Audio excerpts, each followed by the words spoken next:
Tour de Guyane 2023, William Doxin offre une première victoire d'étape à la Guyane, mais Vingegaard s'empare du maillot jaune. Après le contre-la-montre d'hier matin, 98 coureurs sont partis de Kourou pour rejoindre Macouria dans une course en ligne. Ce deuxième tronçon a été remporté par William Doxin du Vélo Club guyanais. C'est la première victoire locale depuis le début de cette 32e édition. Autre temps fort de cette épreuve, c'est Vingegaard qui récupère le maillot jaune aux dépens d'Emiliano Villa de la SPTT Nancy. Pour cet ultime départ, ce dimanche dès 14 h, les coureurs s'élancent de la commune de Macouria, du rond-point Soula, vers la route de la Carapaille, la traversée de la savane Mariva. Direction le Galion par la RD5, pas de difficulté sur ce début de course. Une fois arrivé sur la RN2, la course se dirige vers Roura. Le vent de face peut contrarier les opportunistes car il faut être fort pour tenir en respect le peloton dans ces conditions. Après Roura, direction le village de Sainte-Rose de Lima à Matoury, puis les coureurs empruntent la Matourienne au giratoire Tablon, début d'une boucle entre le giratoire des Maringouins, l'échangeur de Balata, le bourg de Matoury, le giratoire Califourchon pour revenir vers celui d'Adélaïde Tablon par la Matourienne. Dès lors, le peloton traverse Rémière-Montjoly pour atteindre le giratoire de Suzini, puis un circuit route de Baduel, la Rocade et la route de Montabo que les coureurs devront parcourir à 5 reprises. Au terme des 128 km de cette 9e étape, le vainqueur du Tour de Guyane 2023 sera connu. La fin de la course est prévue à partir de 16 h 45. Photos, vidéos et interviews à suivre sur nos différents réseaux sociaux. Au deuxième trimestre 2023, la France comptait 356 600 emplois vacants selon la DARES, soit une baisse de 4% par rapport au trimestre précédent. Cette diminution est principalement observée dans les secteurs du tertiaire non marchand, de l'industrie, de la construction et du tertiaire marchand, avec des baisses respectives de 7%, 5%, 4% et 3%. Un emploi vacant est défini comme un poste nouvellement créé, inoccupé ou sur le point de se libérer, pour lequel des démarches actives sont entreprises pour trouver un candidat approprié. Ces données concernent principalement les entreprises de 10 salariés ou plus situées en France métropolitaine et dans les départements régions d'outre-mer, Drôme, à l'exception de Mayotte. Les secteurs du tertiaire non marchand, de la construction, de l'industrie et du tertiaire marchand sont les plus impactés par cette situation.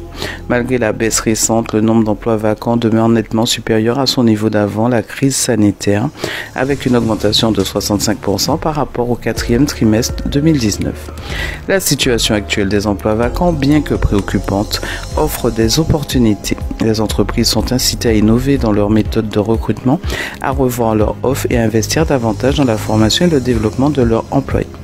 La dynamique du marché du travail est en constante évolution. Si les défis actuels en matière d'emploi vacant sont significatifs, ils peuvent également conduire à un marché du travail plus résilient, flexible et adapté aux besoins futurs. Le prélèvement à la source est une réalité pour la très grande majorité des contribuables français. Chaque année, des ajustements sont effectués, impactant directement le montant prélevé sur les salaires ou les pensions. La prochaine actualisation a lieu en septembre 2023. Puisque les revenus des ménages évoluent, le prélèvement à la source s'adapte régulièrement. Après la campagne de déclaration des revenus 2022, c'est au tour de l'actualisation du taux du PAS de changer. En effet, dès septembre 2023, les taux personnalisés recalculés en fonction des revenus de 2022 seront mis en application. Les contribuables devront donc vérifier si le nouveau taux est cohérent avec leurs revenus et surtout s'attendre à des prélèvements automatiques plus ou moins élevés, ce qui peut créer des surprises sur le compte. La flexibilité est l'un des principaux avantages du PAS. Si vos revenus connaissent des fluctuations, il est essentiel d'ajuster votre taux de prélèvement à la source. Pour ce faire, il suffit de se rendre sur le site des impôts et d'accéder à votre espace personnel. Après avoir renseigné les modifications nécessaires, un mail de confirmation vous sera envoyé. Les organismes collecteurs tels que votre employeur ou votre caisse de retraite seront alors informés du nouveau taux qui sera pris en compte dans un délai de 1 à 3 mois. La croissance rapide de la demande de services numériques au cours des dernières années a coïncidé avec la pression exercée sur les organisations pour qu'elles accordent la priorité à la durabilité au sein de leur entreprise. Selon Gartner, les dépenses informatiques mondiales devraient augmenter de 5,1% pour atteindre 4,6 billions de dollars en 2023. Parallèlement, pour la première fois, le développement durable figure parmi les 10 premières priorités des chefs d'entreprise.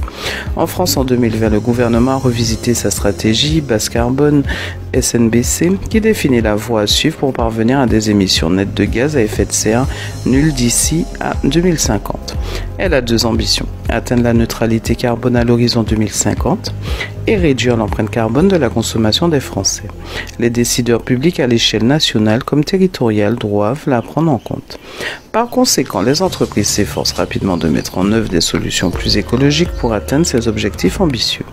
Il est notable que les entreprises du monde entier exploitent les technologies cloud pour contribuer à la protection de l'environnement. En effet, les progrès informatiques permettent aux entreprises de réaliser des économies d'énergie et de protéger l'environnement. Le cloud est au cœur de cette évolution et apparaît comme l'une des principales technologies pour les entreprises qui cherchent à réduire leurs émissions de carbone. La rentrée universitaire en 2023 en France est marquée, selon la FAGE, par une hausse des coûts pour les étudiants de plus de 200 €. La rentrée universitaire coûterait ainsi 200 € de plus entre 2022 et 2023, portant la facture à un total de 3 024,49 € pour les étudiants non boursiers. L'inflation a eu un impact majeur sur les étudiants en 2023. La CVEC, par exemple, a connu une augmentation de 5,26% en raison de son indexation sur l'inflation. Bien que les étudiants boursiers puissent être exonérés de la CVEC, les autres doivent faire face à cette hausse. De plus, l'inflation a également affecté les frais de vie courante des étudiants. L'inflation a entraîné une augmentation de 15,34% des frais d'alimentation par rapport à la rentrée 2022.